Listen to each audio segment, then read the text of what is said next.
Bismillahirrahmanirrahim. Assalamualaikum warahmatullahi wabarakatuh.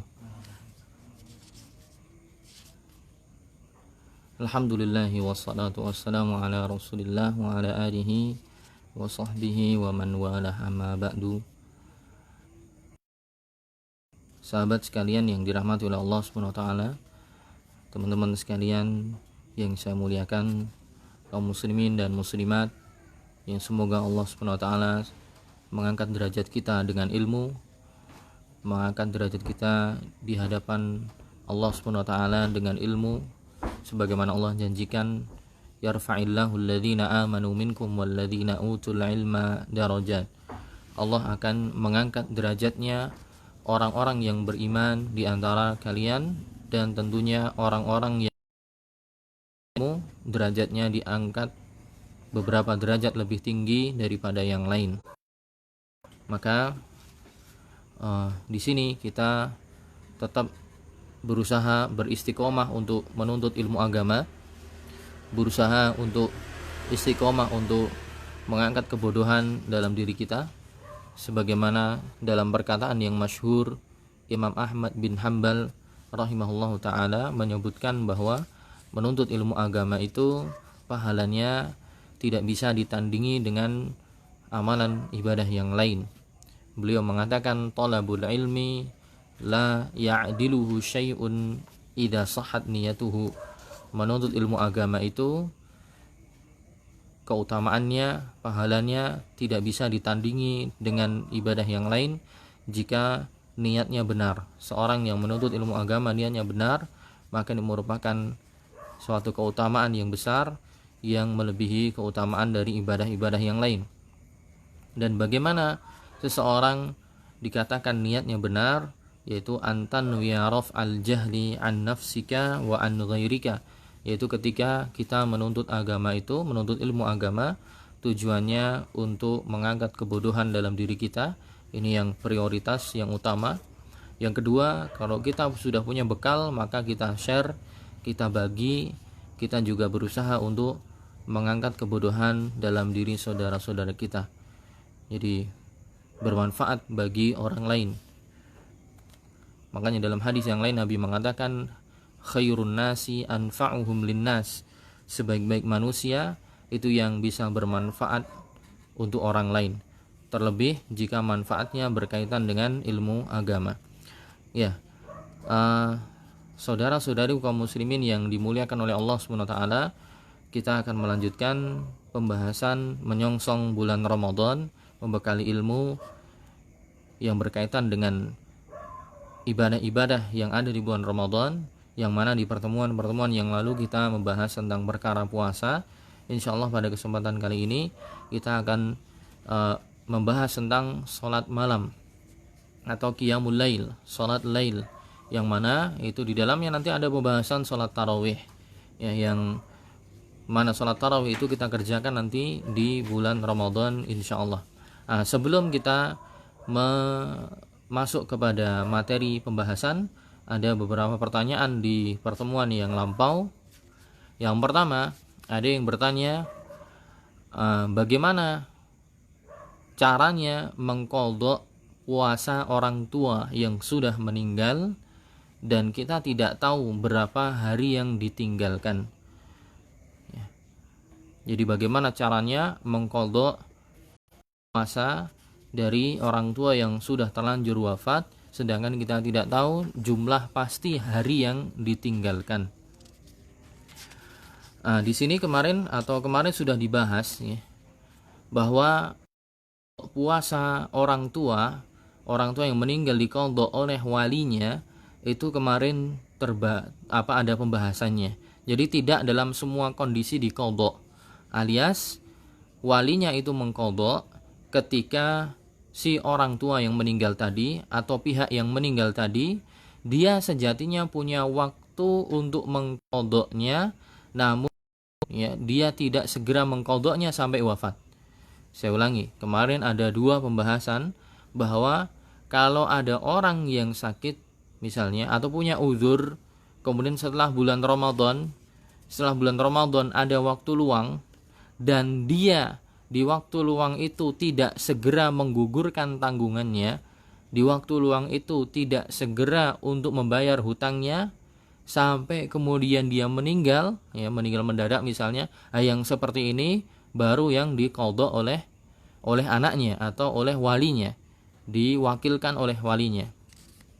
Adapun jika yang bersangkutan uzurnya berkesinambungan alias bersambung, misalnya dia sakit di bulan Ramadan, kecelakaan misalnya di bulan Ramadan, kecelakaan sehingga di bulan Ramadan tidak bisa puasa sempurna atau bahkan sebulan full tidak puasa.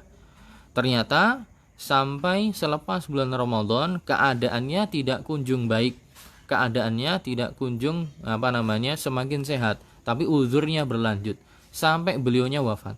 Nah, kalau kondisi seperti itu, maka walinya tidak usah untuk mengqadhanya. Kenapa? Karena memang yang bersangkutan ada uzur yang berkesinambungan alias berlanjut. Adapun yang diqadhakan itu adalah ya orang yang meninggal, dia punya utang, sebelumnya punya waktu luang tapi tidak segera mengqadha. Ya, dia menundanya. Nah, baru seperti ini yang diqadhakan oleh walinya. Kemudian perkara kedua, dia tidak tahu orang tuanya meninggalkan puasanya berapa hari, orang tuanya meninggalkan puasanya itu berapa lama. Nah, di sini dia berusaha untuk menghitungnya sebisa mungkin, tidak harus detail, tapi diusahakan. Misalnya dikira-kira beliau bapak saya misalnya sakit itu sudah sekian tahun misalnya, sempat sembuh belum selesai bayar utang meninggal misalnya. Dikira-kira kira-kira mungkin di 2 tahun terakhir misalnya, atau kira-kira di 3 tahun terakhir misalnya, sempat sembuh, kelihatan sehat, sudah ada niat untuk mengqadha, tapi kemudian agak ditunda, kemudian meninggal. Ini dia bisa kira-kira, putranya bisa mengkira-kirakan. Misalnya sekitar 3 tahun, berarti mungkin ya 3 tahun itu dikali setiap bulannya berapa. Karena bulan Ramadannya beda-beda, bisa saja terkadang di tahun yang kemarin cuma 29 hari, bisa saja yang tahun sekarang 30 hari, atau mungkin dibulatkan 30 hari semua, berarti dia berpuasa mengqadhakannya sebanyak 3 bulan atau sekitar 90 hari. Dan para ulama mengatakan tidak harus berurutan ya, mengqadhanya bisa sekuatnya. Sekarang mengqadhanya berapa hari dapat, nanti libur lagi, besok lagi, itu tidak apa-apa. Nah, itu perkara yang pertama ya, wallahu a'lam bishawab. Kemudian mungkin sedikit saya tambahkan yang berkaitan dengan itu ya. Misalnya ada orang yang dulunya badung ya, dulunya bandel. Pas zaman-zaman preman, dia udah balik ya, sudah balik berakal, sudah dewasa, tapi dulunya preman. Kemudian setelahnya dapat hidayah, Allah berikan petunjuk, kemudian sadar beragama, sekarang baru inget, aku mbiyen zamane nakal iki nek poso ora tau poso, Ramadan ora tau poso, berarti ada utang. Nah, itu bagaimana itu? Padahal dia berapa tahun dia nggak puasa ya. Seperti apa? Apakah dia harus membayarnya? Nah, ini ulama berbeda pendapat. Ini sebagaimana pembahasan yang sebelumnya, pembahasan di kitab Fikih Muyassar tentang ada orang yang meninggalkan puasa tanpa uzur dan ada orang yang meninggalkan karena uzur. Nah, kalau ini yang badung ini berarti dia meninggalkan puasa tanpa uzur. Ya, karena dia dugal, zaman dulunya preman. Jadi sengaja enggak puasa, wis pomen luweh-luweh, enggak memikirkan puasa. Setelahnya baru dapat hidayah. Wah, aku mbiyen sak ben poso ora tau poso. Nah, gimana ini? Para ulama berbeda pendapat. Mayoritas ulama mengatakan dia tetap wajib untuk mengqadhanya. Ya, dalam website ya, ada di penjelasan fatwa di website Islam QA ya, di websitenya yang diasuh oleh begitu perempuan bertanya kepada Syekh, saya udah lama bertahun-tahun tidak puasa karena dulu saya tidak belajar agama. Sekarang saya pengen gimana? Sebelumnya Tahun-tahun yang saya nggak puasa, saya kemudian tutup dengan membayar. Bayarnya nggak bayar fidyah, bayar pakai uang. Nah, kemudian sama Syekh dijawab, orang ini orang yang sehat. Orang ini bukan punya uzur. Misalnya punya uzur pun, uzur sakit keras atau uzur sudah tua, iya boleh bayar. Tapi bayarnya bayar fidyah itu harus dengan makanan pokok, tidak boleh dengan uang. Nah, ini sudah orangnya bukan sakit parah, bukan pula orang tua, tapi dia ninggalkannya tidak menganggap tidak penting pada saat itu. Maka uangnya tidak mencukupi. Tapi insya Allah sudah bernilai sedekah. Cuman orang ini gimana? Apakah mengkodok mengkodok hari-harinya yang telah lampau ditinggalkan? Nah, ulama terbagi dua pendapat. Mayoritas ulama mengatakan iya, dia mengkodoknya.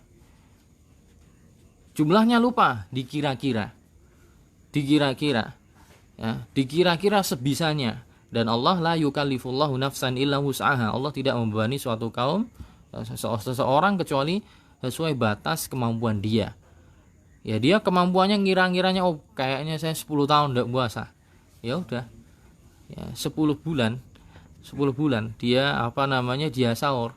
Ya, berkesinambungan pelan-pelan gitu. Nah, sebagian ulama ada yang mengatakan seperti itu. Kenapa?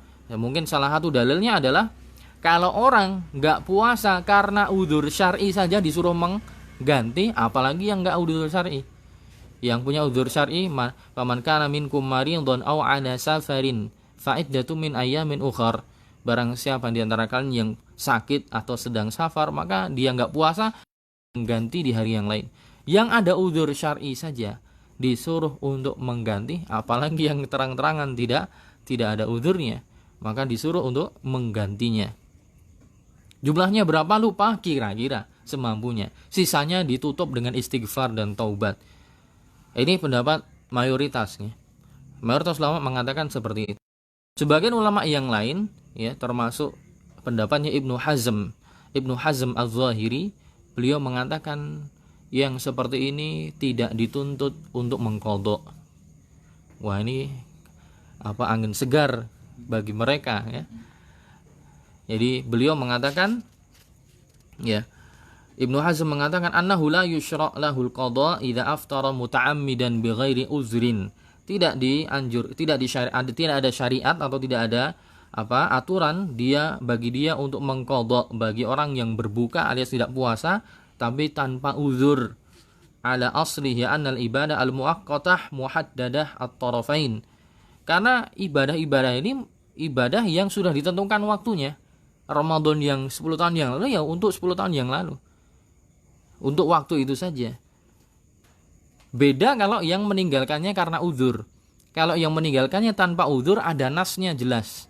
Man kana minkum maridun aw ala safarin fa'iddah min ayamin ukhra. Ini kalau yang ada uzurnya, ada nasnya jelas dalam Quran. Tapi bagi orang yang meninggalkannya sengaja, itu tidak ada nas yang mengatakan diganti di tempat.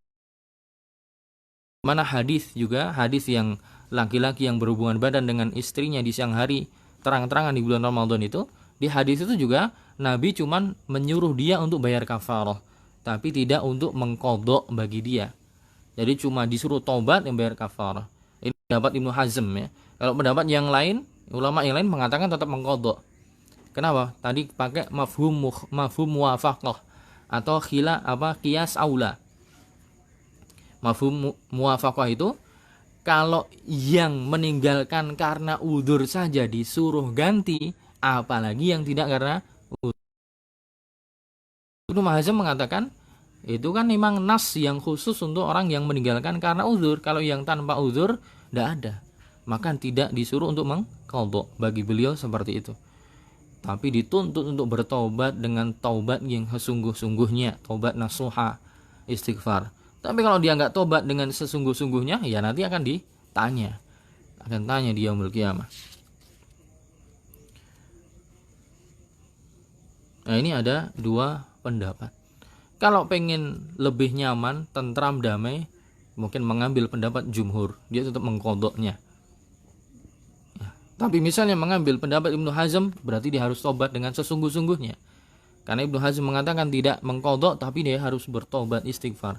Tidak diulangi lagi. Tapi kalau cuma ngambil pendapat yang ringan, tapi kemudian dia sendiri tidak sejatinya tidak terlalu peduli, nah itu tentu dosanya akan semakin bertumpuk.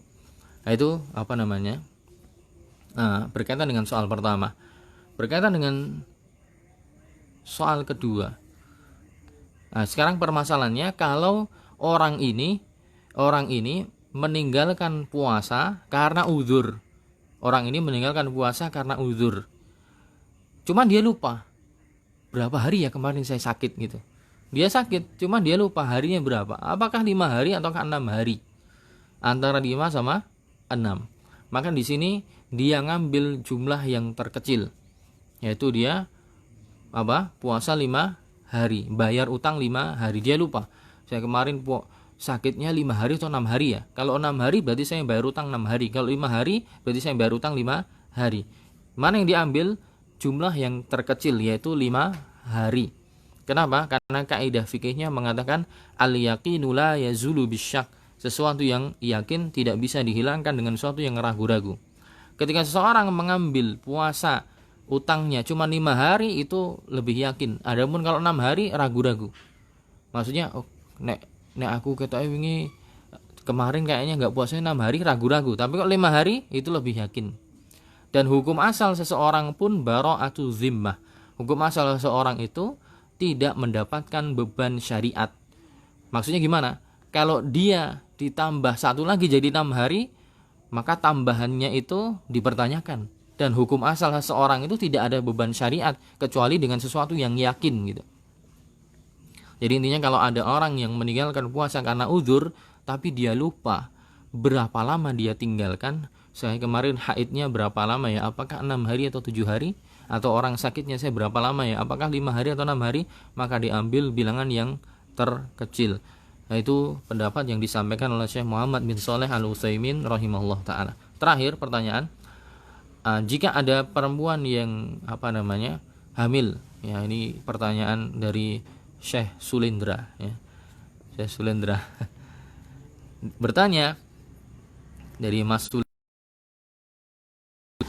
bagaimana jika istri sedang hamil kemudian dia tidak puasa? Nah, kemarin sudah dibahas nih.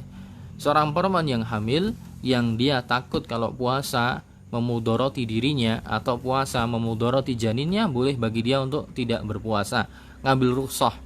Cuman kewajiban bagi dia nanti apa? Nah, ini ulama yang berbeda pendapat. Ada yang mengatakan kalau seorang perempuan yang dia pas ketika hamil atau menyusui dia takut mudorot menimpa dirinya, maka bagi dia tidak puasa tapi nanti mengkodok saja. Tapi bagi dia yang hamil atau dia menyusui, dirinya sejatinya kuat untuk puasa, dirinya tidak ada masalah untuk puasa, tapi dia takut dengan janinnya, dia takut dengan bayinya nanti kurang asupan gizi sehingga dia berbuka. Nah, yang seperti ini dua, mengkodok plus juga membayar fidyah. Tapi kemarin kita sampaikan ada pendapat dari Ibnu Abbas, sahabat Ibnu Abbas, dan beliau termasuk ahli tafsir ya. Kemudian beliau ahli fikihnya sahabat, beliau memfatwakan bahwa perempuan hamil dan menyusui yang dia tidak berpuasa karena uzur ya, maka cukup bagi perempuan tersebut untuk bayar fidyah saja. Jadi menurut Ibnu Abbas, dan itu pendapat sahabat ya, dan pendapat sahabat seharusnya lebih dikedepankan daripada pendapat ulama-ulama yang statusnya di bawahnya. Gitu, wallahu a'lam bishawab. Nah, sekarang kita masuk ke pembahasan sholatul lail.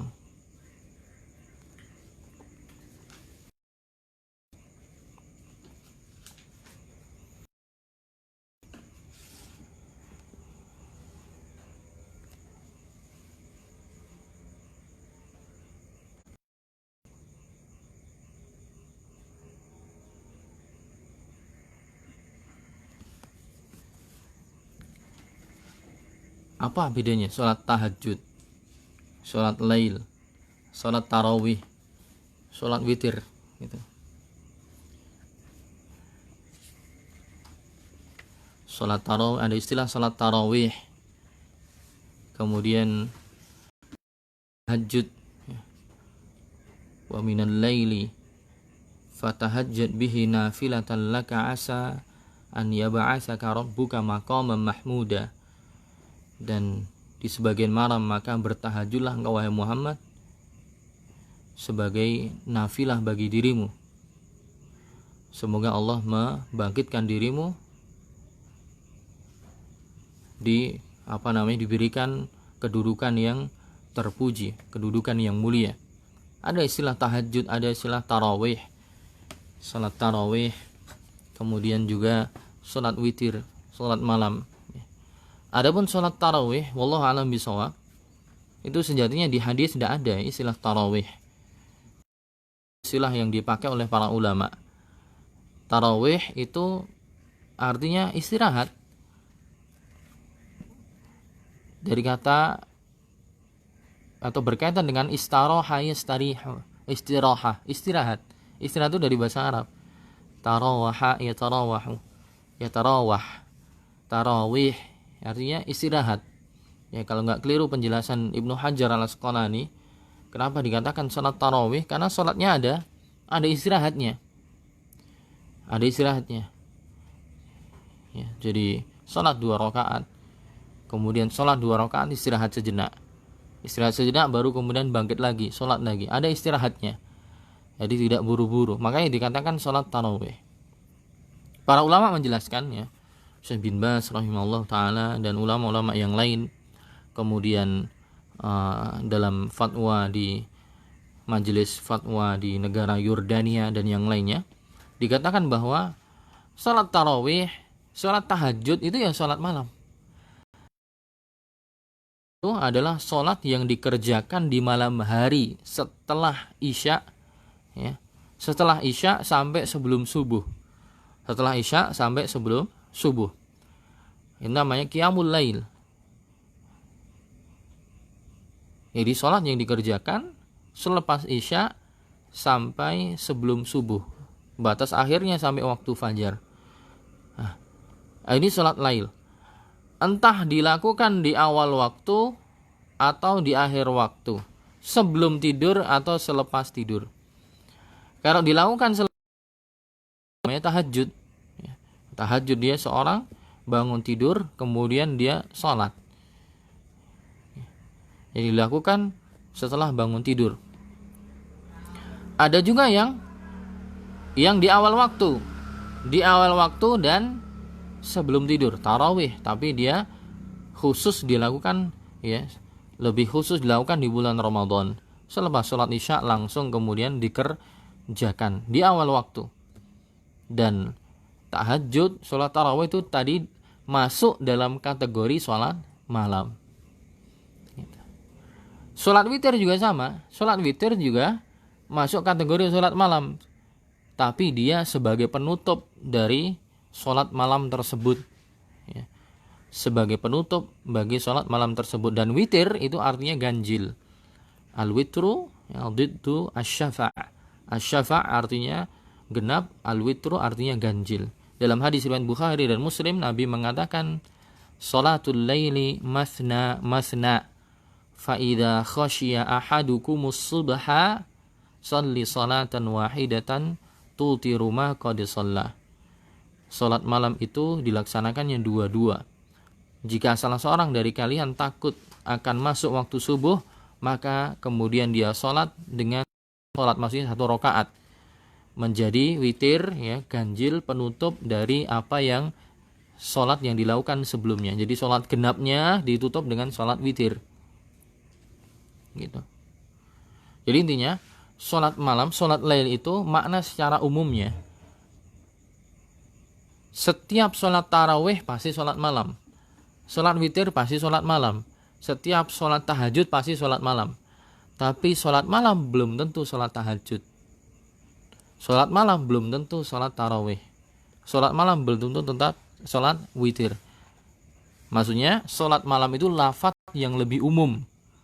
Lafaz yang lebih umum. Adapun tahajud, tarawih, dan witir itu lebih khusus. Ya. Sebagaimana Muslim itu lebih umum, haji itu lebih khusus. Maka kita katakan setiap haji pasti Muslim. Kalau ada orang dinamakan Pak Haji, pasti dia muslim. Tapi tidak mesti setiap muslim dia haji. Karena muslim cakupannya lebih umum, baik yang sudah haji atau yang belum. Tapi haji lebih khusus. Nah, kalau lebih khusus maka dia juga pasti muslim gitu syaratnya. Gitu. Oke.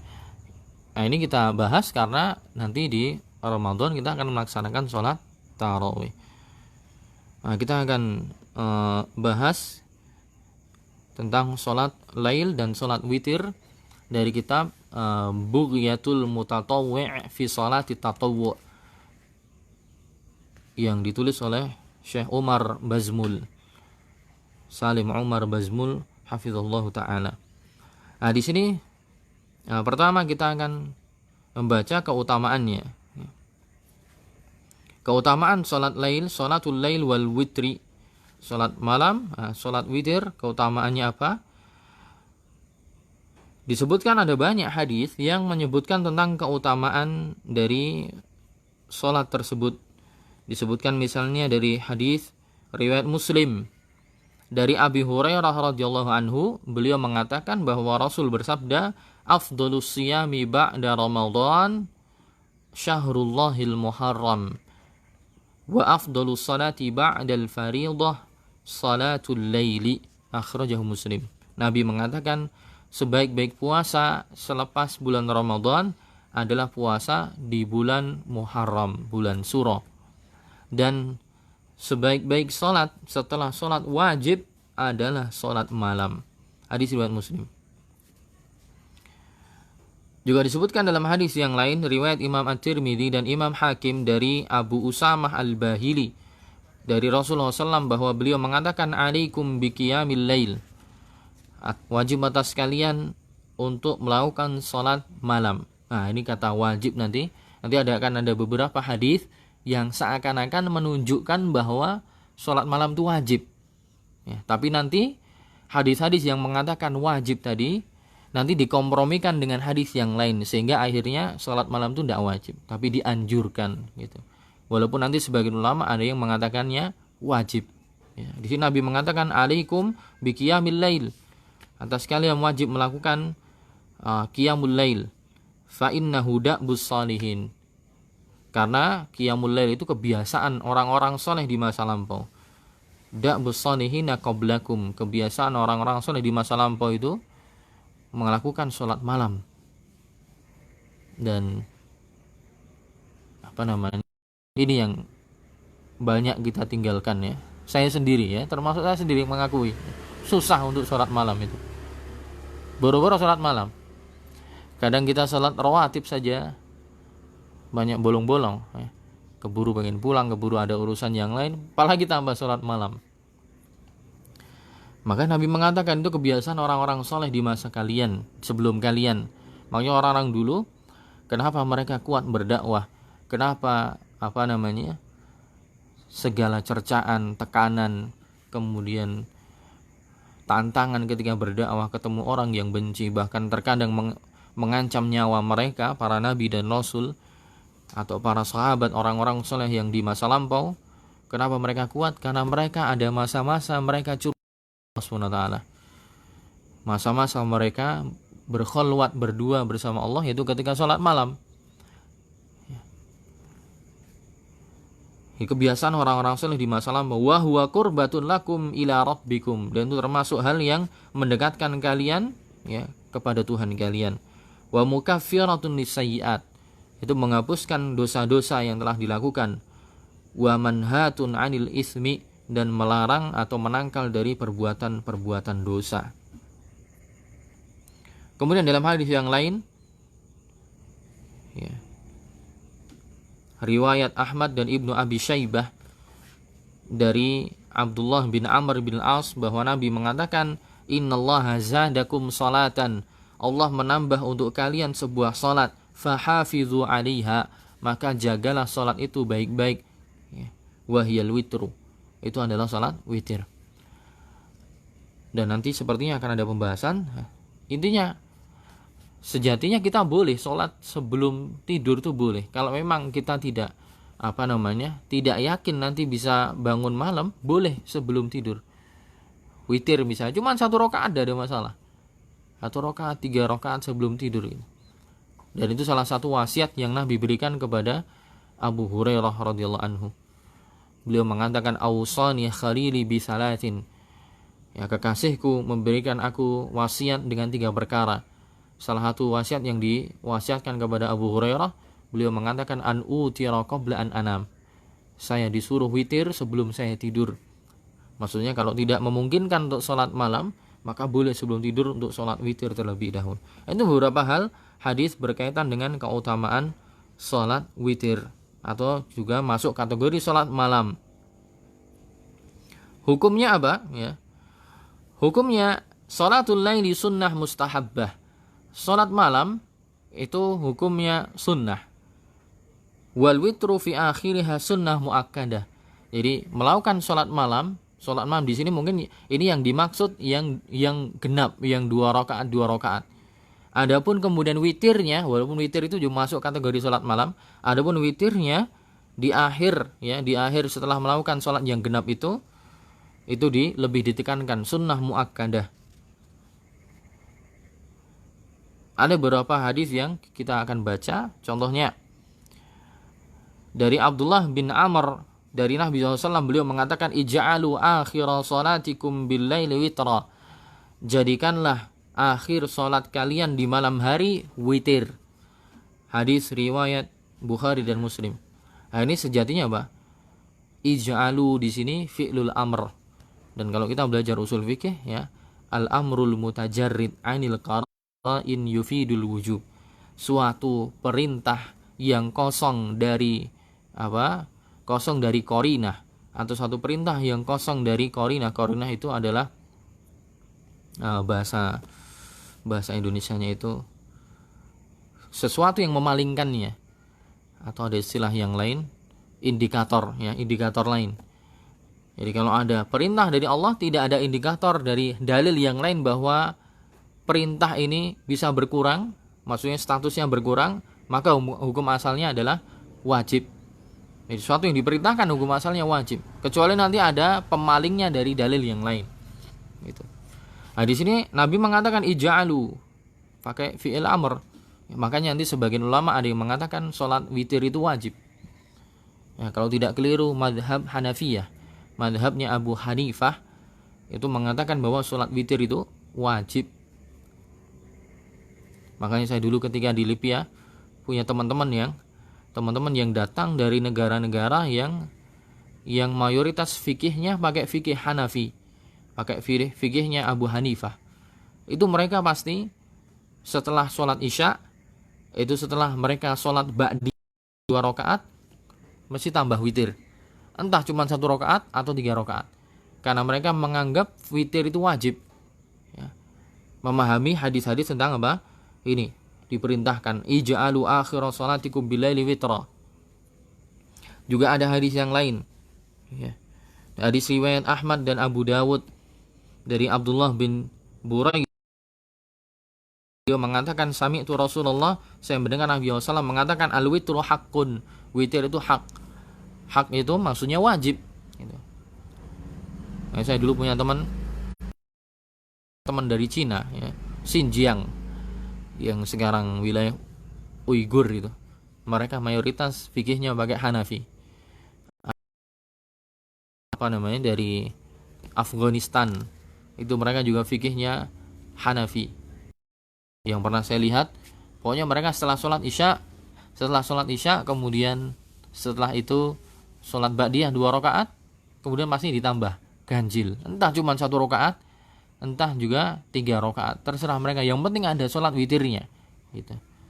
Karena mereka menganggap itu wajib. Walaupun yang benar nanti insya Allah adalah bukan wajib, tapi sunnah.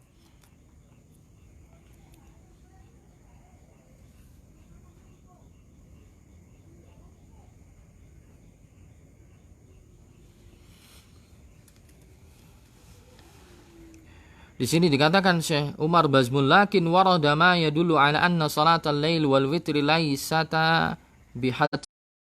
Tapi ada banyak hadis yang lain yang menunjukkan bahwa salat malam dan juga salat witir itu bukanlah hukumnya wajib. Salah satu dalil-dalil yang memalingkan hal itu adalah misalnya hadis riwayat Imam Nasa'i dari perkataan Ali bin Abi Thalib radhiyallahu anhu, beliau mengatakan al-witru laisa bihatmin. Salat witir itu bukan sesuatu yang wajib, kai hayatil maktubah, seperti ibadah yang wajib yang lain. Walakinnahu sunnatun sannaha Rasulullah, tapi itu adalah suatu sunnah yang dicontohkan oleh Nabi sallallahu alaihi wasallam. Di sini dikatakan ini jelas bahwa salat witir hukumnya tidak wajib, ya, hukumnya tidak wajib. Sebagaimana salat lainnya, salat lain yang lain juga dikatakan tidak wajib. Ada dalil-dalil yang lain yang memalingkannya.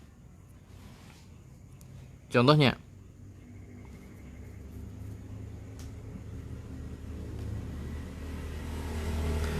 hadis tentang Nabi salat di Ramadan beberapa hari. Dalam hadis riwayat Bukhari dan Muslim dari Aisyah radhiyallahu anha, beliau bercerita bahwa Rasulullah SAW suatu malam di masjid beliau salat bisolatin fasalla bisolatihi nasun. Kemudian ketika Nabi salat, di belakangnya para sahabat ikut salat jamaah. Summa shalla minal qabilah, kemudian hari besoknya juga begitu lagi, jamaah lagi. Fakasuran nas, orang-orang yang ikut semakin banyak.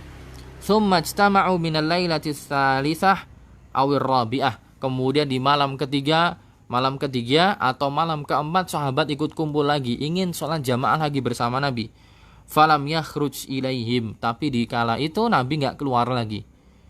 Falamma asbaha, ketika sudah waktu subuh, kemudian Nabi mengatakan kepada para sahabat yang tadi malam nunggu untuk ikut sholat jamaah bareng bersama Nabi, mengatakan, qad ra'aitul ladzi sana'tum, saya mengetahui apa yang kalian kerjakan. Nunggu Nabi untuk keluar dari rumahnya agar mereka bisa untuk sholat jamaah. Walam yamna'ni minal khuruj ilaikum, tidak ada yang menghalangi diriku untuk keluar dari rumahku untuk sholat bersama kalian sholat jamaah, illa anni khasyitu an tufrad alaikum, melainkan karena saya takut hal itu akan diwajibkan. Nah tadi Nabi SAW beberapa hari sebelumnya itu sholat malam jamaah sama sahabat. Sampai hari ketiga atau hari keempat Nabi gak keluar, akhirnya gak terjadi sholat jamaah. Kenapa?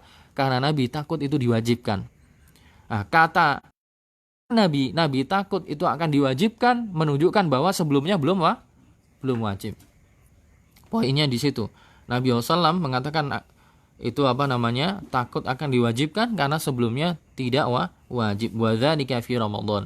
Hal itu terjadi di bulan Ramadan. Nah, inilah yang menjadi dasar nanti sholat tarawih. Sedikit lagi ya.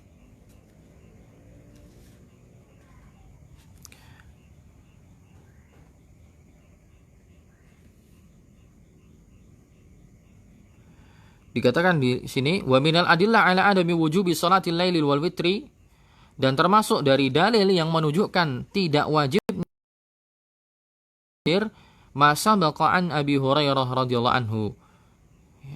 Dalil yang disebutkan sebelumnya tentang keutamaannya, yang disebutkan dari hadis Abu Hurairah bahwa Nabi mengatakan afdhalus siyami ba'da Ramadan syahrullahil muharram, sebaik-baik puasa adalah puasa di baik-baik sholat setelah sholat yang wajib, sholatul lail, sholat malam.